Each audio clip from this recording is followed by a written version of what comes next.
Hey, gang, welcome to another episode of the Power of Nine podcast. I am your host, Aaron Eggert. This week's guest is a purpose-driven mother of four boys.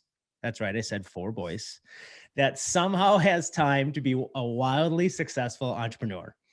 We're going to dive into all that and more with today's guest, Laura King.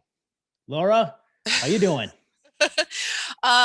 What's your definition of wildly successful, Aaron? Hey, it's all relative, right? I think you're wildly successful. You know why? That's a good stuff that we'll get into because we get to Heck yeah. define what success means. Oh, I love this, No one right? else.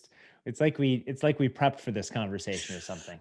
Maybe. Right. Well, Yeah. thank you so much. I'm honored to be here. You and I have become fast friends over the last few years. I remember very well sitting on a patio at Caribou Coffee, having coffee with you, and times were a little different then. We're going to get into that, but since that day, we were fast friends, and I'm super proud to have you in my life. So I'm super pumped that you're on this show today. The feeling is mutual. All right, let's do this thing. So you are a born and raised Scotty. Yes, and I'm very proud. I am hoping one of my boys grows up to be a Packer fan. However, we do live in Minnesota, and my husband is Vikings all the way. So I'm really not sure. Where did your husband grow up? He grew up in Lakeville. In Lakeville, okay. And you grew up just outside of Milwaukee? Correct. Yeah. Yeah. What was it? Milwaukee. Milwaukee. Oh, yeah, that's right. It's near Oconomowoc. Yeah. I love those names. Right? Yeah. All people are like Oconomowoc. Yeah. No. But yeah, we live in what is it? The land of the Algonquin, the good land, right? Yeah. Something like that. I don't know. All very good Native American names in this great state of Wisconsin. So Correct. I love that. I used to spend a lot of my summers in the Oak Creek, Franklin area. My aunt and uncle lived out there. So I love that area. That's how I became a Packer fan. Awesome. Yeah. So with all this recent Aaron Rodgers BS, it's hard to be a Packer fan, but we'll come around. He's just having kind of a tantrum, isn't he? He is. Yeah. A little bit of drama here. We don't need to get into that though. We need to talk about you. All right. Sorry. So you grew up in that area. What was it like growing up in that area? Tell me a little bit about your upbringing, growing up as a young child. A young child or like a teenager? A little bit of both. So if you would have looked at me then, you would not. I mean, I was totally different. I was not confident, really not sure of myself. I was kind of a drifter.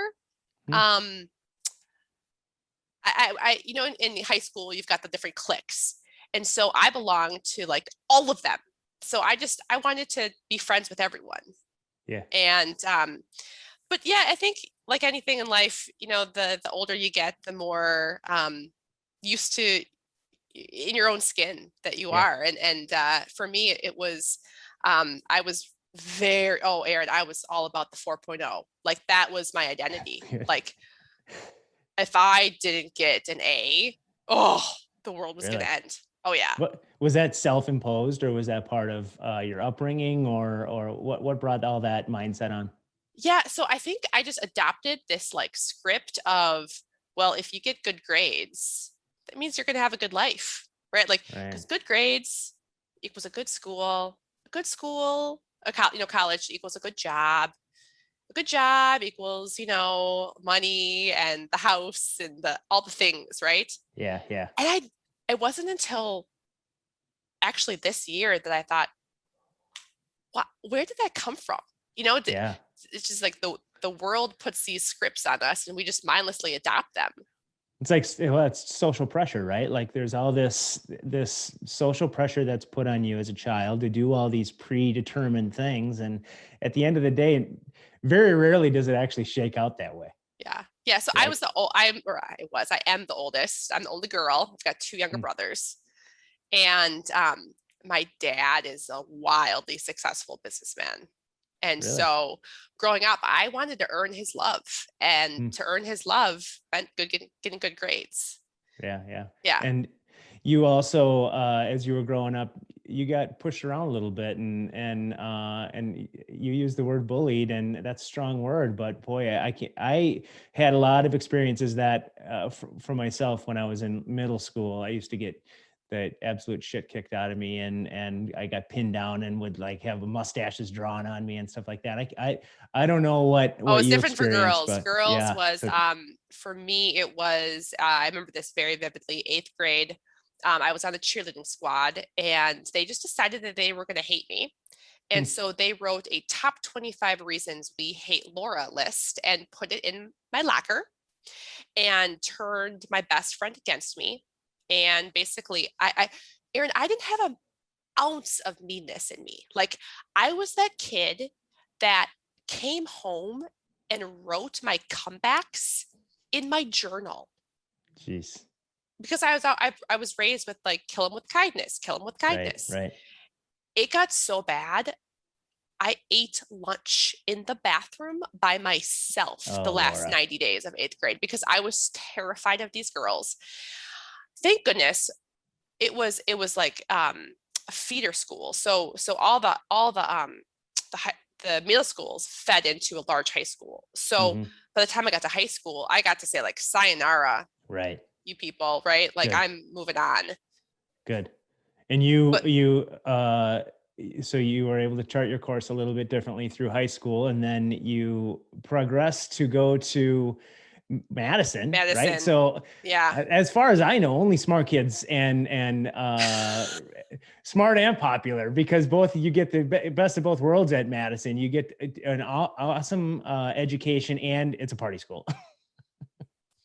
So again, it was like oldest. Both my parents went to Madison. Yeah. You know, I actually got into Carlson my freshman year. Wow, sweet. And but I came up here. I'm like, no, this doesn't feel right. I grew up going to Badger games, and it just felt like it was part of me.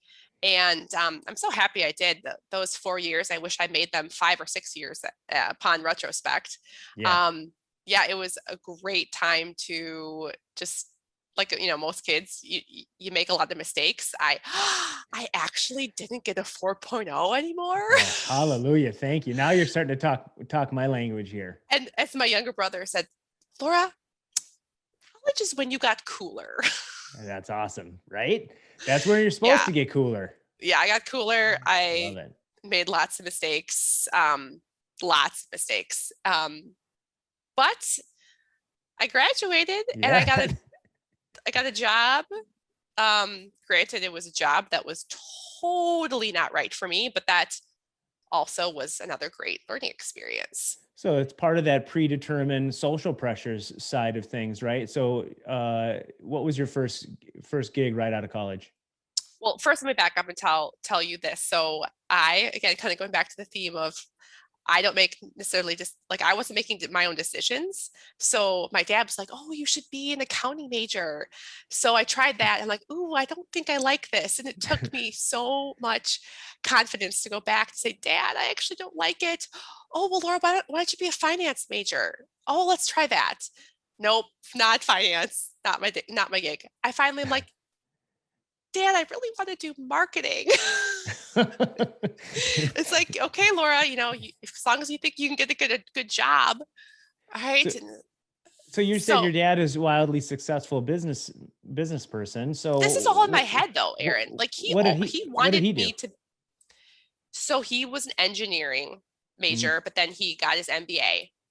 So he ran a bunch of businesses. You know, yeah, he's amazing. But it's like, I had to like learn how to make my own decisions and figure out like, what was I interested in? Right. But so I made the mistake then of just being like a little robot, just like all the business school students. Let's go interview at Target. Ooh, sexy. Yeah. Fast, fun, friendly. Or is it fat? So 3 F's, fast, fun, friendly. I don't know. So here I am, I am the beginning. Yeah. So it was October of my senior year that I actually got a job offer from Target. Wow. And so basically it's like, okay, if the rest of my senior year, I can just do whatever, right? I mean, granted, I Right. still was very I responsible. was going to say, I don't see that coming from you at that point, probably. But it was like, oh, it's a relief. I don't have to like worry about a job. Yeah. I got, at 2005, $43,000 as a business analyst right out of school. I'm like, Yeah. I'm living Yeah.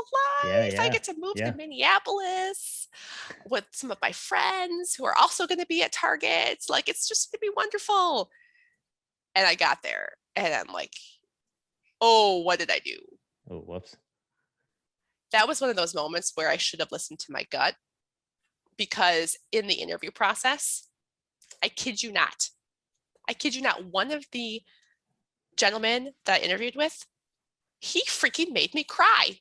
Whoa. Yeah. Not happy tears, I'm guessing. No. And my mom, I remember calling my mom and she's like, Laura, get back in there, Jeez. And I did. I got back in there and I got the job. But I knew, like, big company Not your doing jam. something that everyone else was doing, like sit in front of a computer, managing inventory. Nope, not my jam. How long did Not you my last jam. there? Not long. So I don't think I've said this publicly, but I had my first panic attack. Really? And then I had to take a medical leave of absence. I was not good. Oh, that's not I was good. not good. Yeah. And so I actually used that time to figure out what I really wanted. So I still remember the book. I actually still have the book. It's called Do What You Are. I've never heard that book. And it was beautiful because it was like, you love people. You need to be around people. Yeah. And so I went back to Target and asked if I could move, to HR, do something different. And of course, they weren't going to make any exceptions. Right. So I actually answered an ad in Career Builder for a recruiting coordinator position. Yeah. Where was that? A company called Herian, that they were the outsourced provider that United Health Group used. Oh, gotcha. So 9 months, baby, of just booking other people's calendars. Right. But what did I do? I just eavesdropped. And how did they interview? I'm going to be a recruiter. It's like, I'm going to do it. And sure enough, in 9 months, I was promoted. And you that's when you got into true recruiting and you were starting. Well, it wasn't true recruiting. It was more account management, because Gotcha. It was high volume. I mean, I was managing at the time 50 jobs for United Health Group. And so I would do, the intake with the hiring manager. I would interview people and then make a recommendation. But what I really then wanted to learn how to do, which was 2 years later, was how do you find people that don't know about your job? That's true recruiting. Yeah. And that was what they called a sourcing associate. So then I got promoted to being a sourcing associate. And then 2 weeks before my wedding, we all got laid off. Oh. Because we put too many eggs in the UHG basket and didn't diversify. Bye-bye, Herian. Right.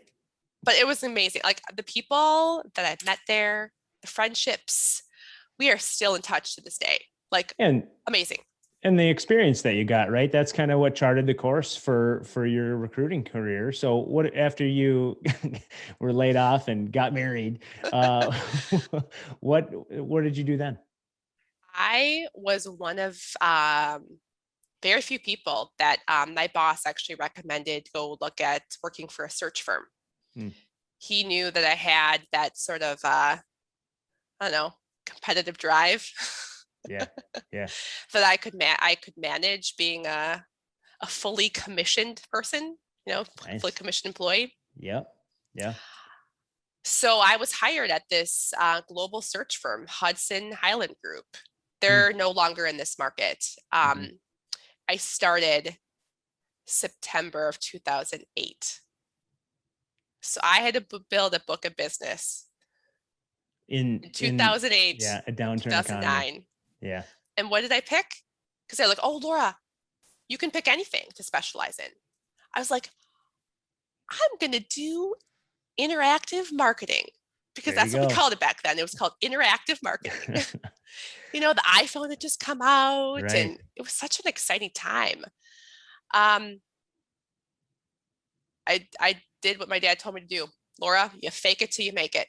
I Right. would literally have coffee with anyone who would agree to have coffee with me.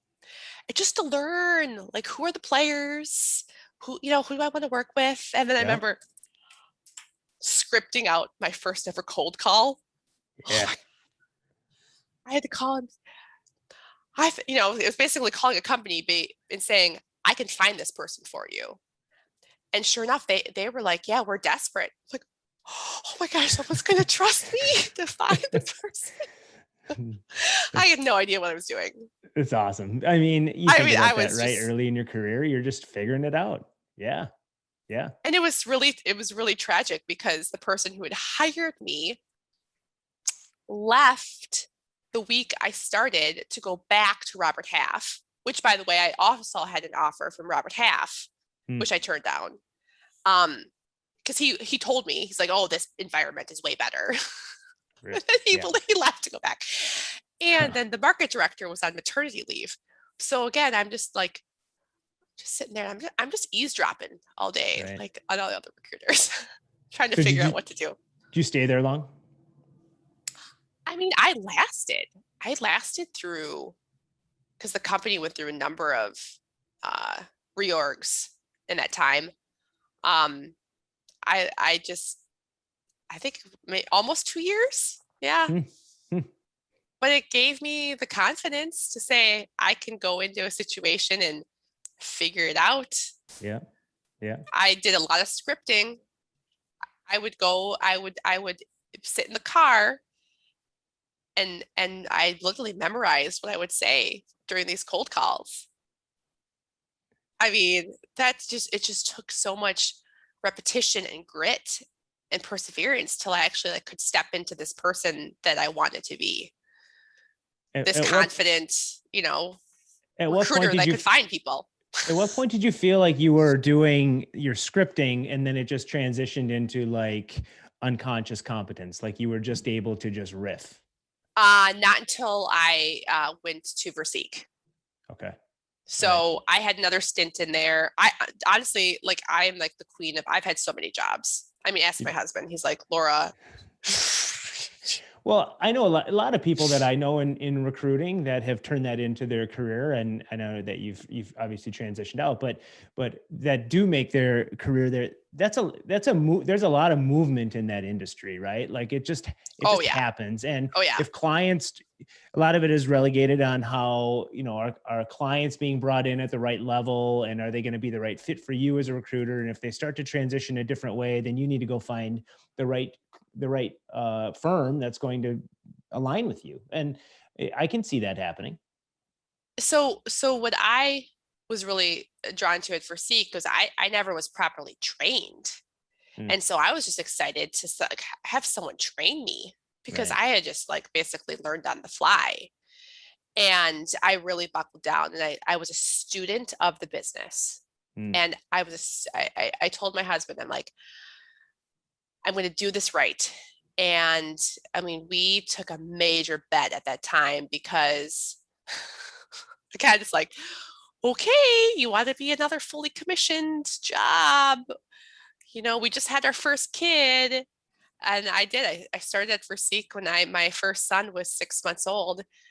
And I remember about 2.5 years later, I was presenting to a room full of my peers. I was at this conference and basically presenting how I had been the fastest person to bill $1 million. I was building that business as I was building my family.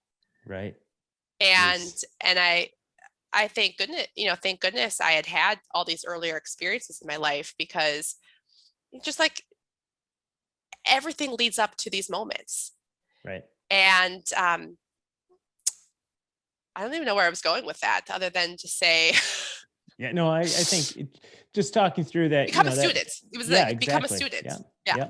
And I think we're already starting to get a feel now for how this has progressed for you, because it's all about evolution, right? So then you're at Versique, you're got into the training side of, taking on some training. So you're continuously evolving, and then a switch flip for you. Yeah, I mean, it was that I was the brand. Right. I mean, LauraEKing.com is a thing now, Yeah. and it was becoming a thing then. I mean, it was, I know but you can feel it too, right? Like your personal brand was superseding where you were going to go within that organization. Yes. Yeah. And it was this realization too that I wanted more. Yeah. And, when you ask for more and it's not given a couple times, then it's like, well, maybe to no fault of anyone, because I was growing and I was evolving. And I actually thought after I had my third son that perhaps the better path was to go take a stint in corporate. Mm-hmm. And, I sort of had this, again, it was still very ego driven. I realized that at the time that I'm like, oh, what if I was like head of talent acquisition or, VP of talent acquisition. And then I opened my own search firm. Right. Right. And, I spent some time in corporate. I was at Thomson Reuters. Mm-hmm. Again, I didn't last long. Yeah. But this time I kind of got a slap in the face because it was a medical diagnosis.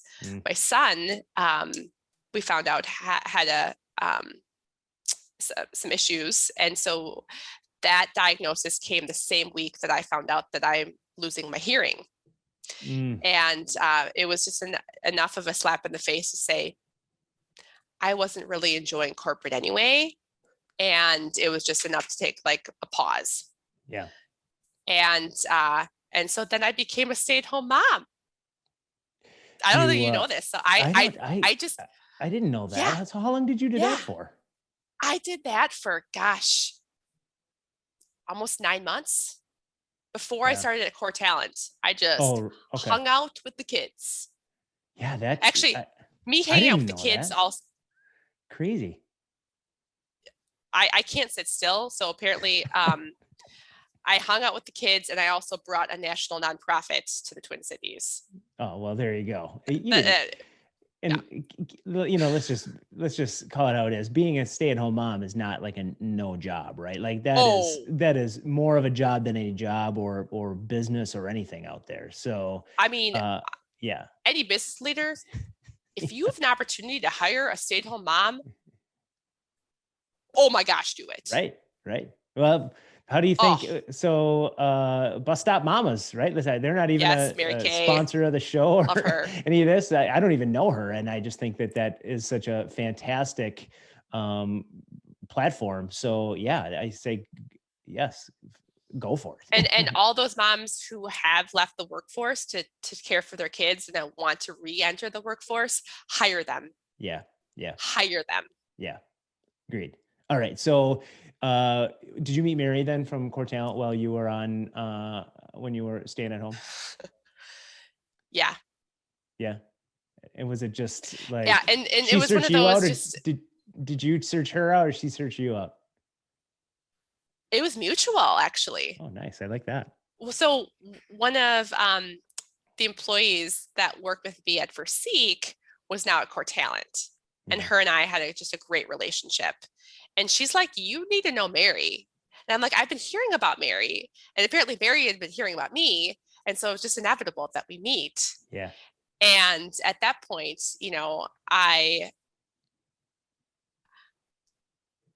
I just was still so unsure of my future. Mm-hmm. And I knew that I was like, in my bones, I know that I meant to build something.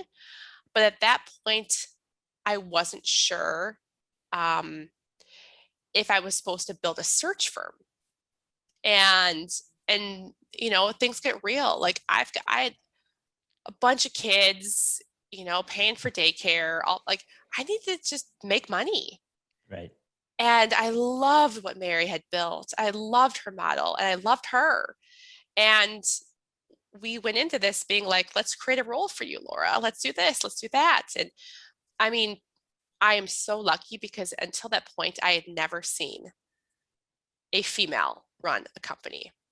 Right. Good, strong female leader, which is A awesome. good, strong female leader. And again, like part of your evolution, right? Like every one of these stints that you do somewhere, you're learning something, and this is a gap that needed to get filled, is some mentorship, right? totally, I needed to be mentored.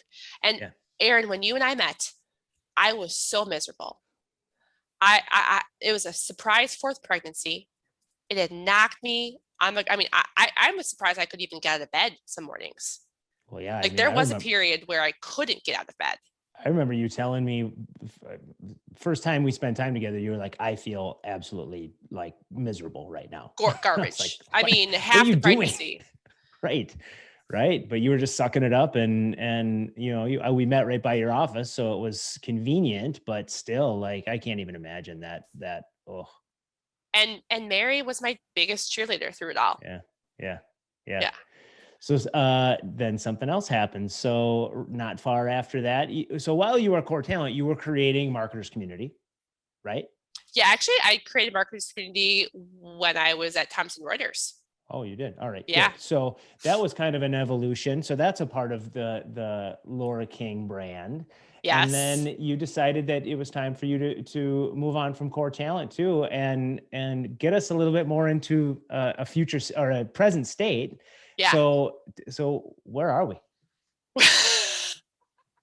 It's so funny because like I've known all along, right? Like deep within me, I'm like, I've known this has been my gift. It's like, I've shut it down for so long that I'm like, I am so, and there's going to be so many more evolutions to this, but essentially as a recruiter, I saw so many people who were miserable, absolutely positively miserable. And I believe that we should all have the opportunity to love what we do.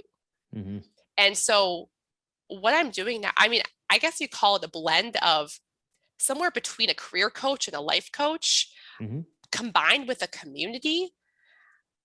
I mean, I got to tell you, like we had a kind of the first group go through my program, which is called Your Career, Your Life on Purpose. And these individuals have had these breakthroughs where, some are now starting businesses, some have now found jobs, but we've come together, we've supported each other, and it just makes my heart sing. Yeah. And there's so many people that need that right now. And coming out of a pandemic, we're not out of it yet, but we're coming out of a pandemic. And a lot of people are taking mental inventory of what's going on in their lives. And a lot of them are kind of on an island. And I think that's an awesome opportunity for you to be a resource for these individuals as they think through the possibility of transition. Yeah, you're at like a fork in the road, or like there's just something that's just not sitting well with you. Yeah. And you can't put your finger on it. And I have a process. Yeah. Well, you spent time. I remember. So you are a Coalition 9 facilitator. So again, thank you for being part of our team. You're a complete rock star. Oh, it's the best. You. Yeah. Thank you. But even like when we were talking through towards the end of last year, you were working on this workshop, like you are off the grid, and that is not like Laura King to be off the grid. And that's when you knew something serious was happening. And I was excited to see what that something was. And, there's still times where I go off the grid, right? Because I think you need that to really listen to the whispers, as I call them. Yeah. I put myself in one of these workshops with you, and you had a very vulnerable conversation with me and I with you, which was fantastic. And, I met a lot of these people that are in your workshops because they reached out to me because of my story and my transition that I decided to make. And it was fascinating to meet these people and hear their stories. And I'll give you a plug here, is that anybody who's listening to this that is at some type of crossroads in their life, and that could be a career crossroads, that could be a challenging personal crossroads, Laura is very accessible. We're going to talk about where people can find you at the end of the show, but that's your jam. Like that is your very much your purpose, is to help people through that process. Absolutely. Yeah, I love Yeah, that. and it's kind of like I think of myself when I was bullied as a 13-year-old, and no one saw me, accepted me, loved me. I mean, people loved me, my parents did, but to really be seen. And I think we all have these unique gifts and talents. And unfortunately, there's been so many people that have been knocked down that all you need is some other people to say, like, this is what I see in you. Like, Right. here's when you're talking about this over here, like you light up, like there's something there. And to encourage people to move in the direction of, call it a dream, call it a side hustle, whatever it is. Right. Or, you know, the couple of people I talk to, they have corporate gigs, and they have had corporate gigs for all their lives. And these people have been doing it for 30 years, and they're finally now getting to get this fire inside them because of the gig economy is much more accessible. Being a solopreneur is much more accessible. And so I think it's fascinating to be able to then be a coach and helping these people through that process. And really, I can't think of a better person to be the one that's cheering them on to do the things that they're passionate about doing. Well, and you also know I'm a connector, so right. I also help them by getting them in touch with, because I'm not going to be everything, right? But I know so many amazing people. Yeah. That can also help. Yeah.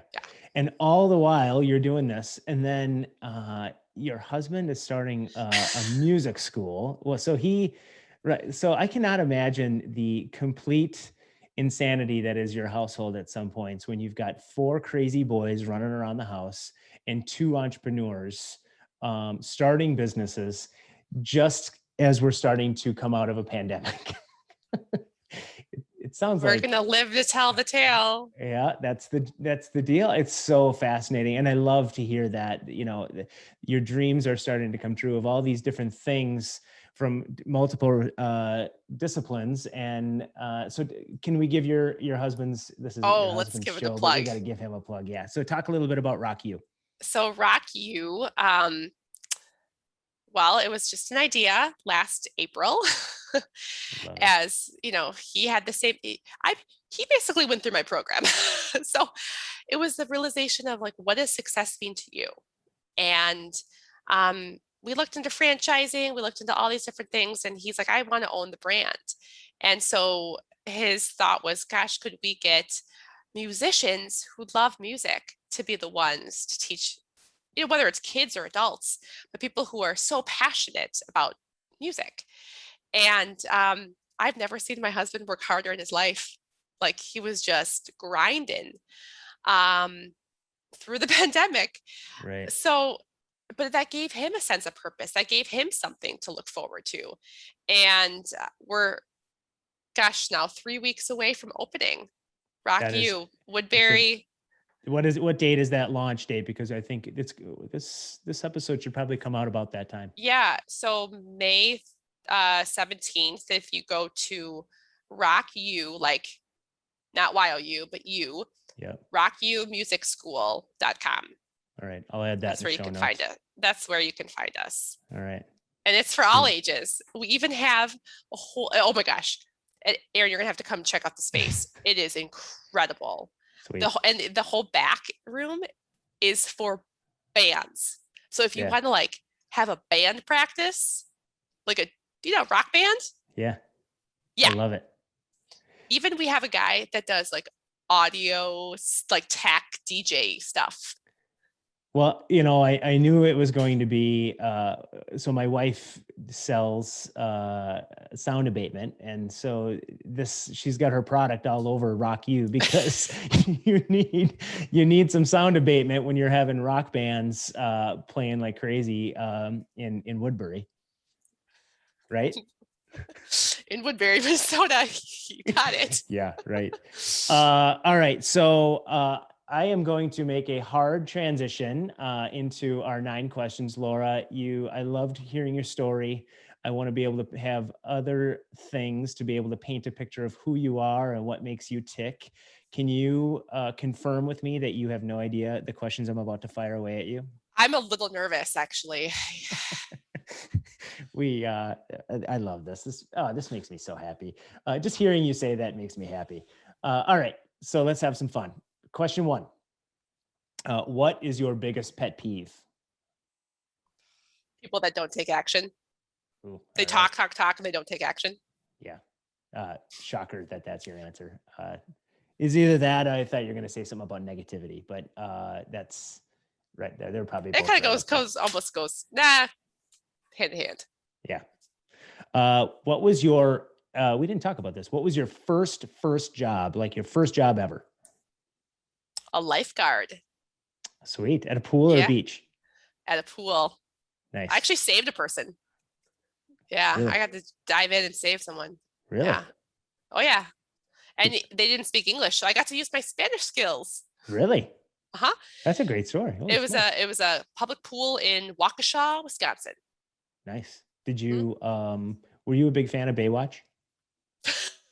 Did watch Baywatch. Did you? Yes. That's not one of the questions, but it segues nice into my next question. What was your favorite cartoon growing up? I didn't really watch cartoons. What was your favorite? I'm so weird. Sitcom growing up? Oh, Saved by the Bell. Oh yeah. Yeah. Nice. Did you watch I had a big crush on Zach Morris. Well, who didn't? I even watched the college years, all of them. Yeah. Yeah. Nice. All right. I like Kelly Kapowski. It was either that or Fresh Prince. Those are probably the 2 that were on our house. That was a great show. The most. Yeah. All right. What is one thing that most people would not know about you? Well, most people don't. I mean, you know this, but most people don't know I'm really, really goofy. Like, I'm weird. That's a relative term.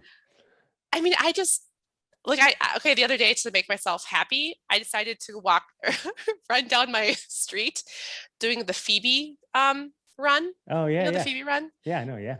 I just do that kind of stuff. Arms? Yeah, just cause. All right. I'm really weird.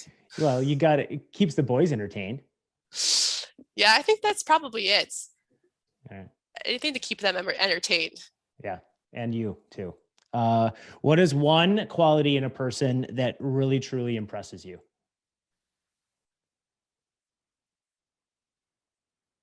Integrity. Is that a quality? I would say that's a quality. Yeah. A lot of people use it in their core values of their businesses, and sometimes I feel that it's kind of that can be an empty statement. But when it comes to an individual, if they've got integrity or not, and so that is it's character, right? It is character, absolutely. Yeah. All right. What's the strangest thing you've ever eaten?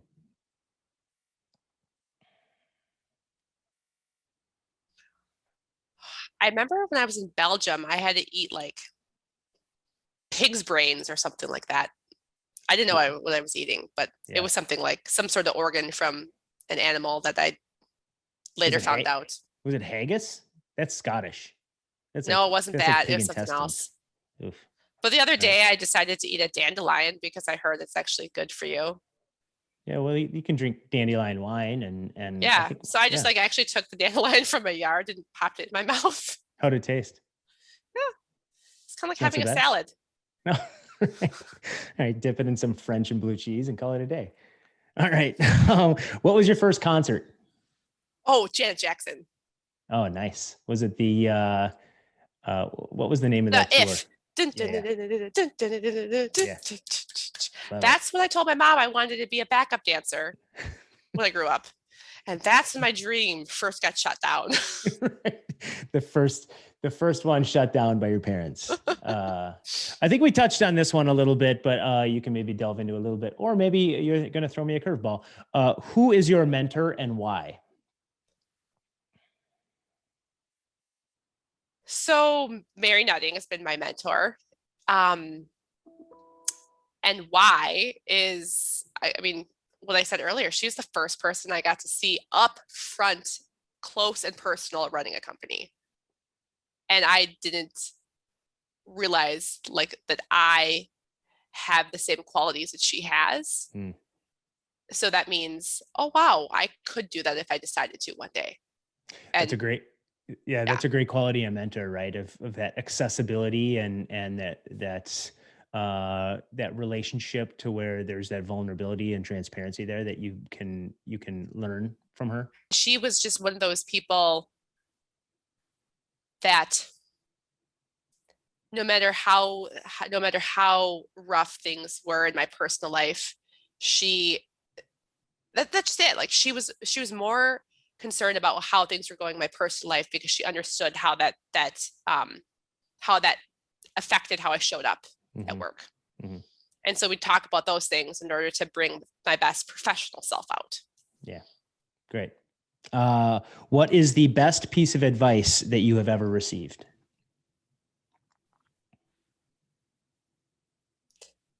It's something to the tunes of slow down. It'll happen in God's time, Laura, not yours. Yeah. Yeah. And regardless of your faith, you could plug and play whatever you want it to be in there. But I 100% agree with that statement. And too many people don't slow down. And feel the day.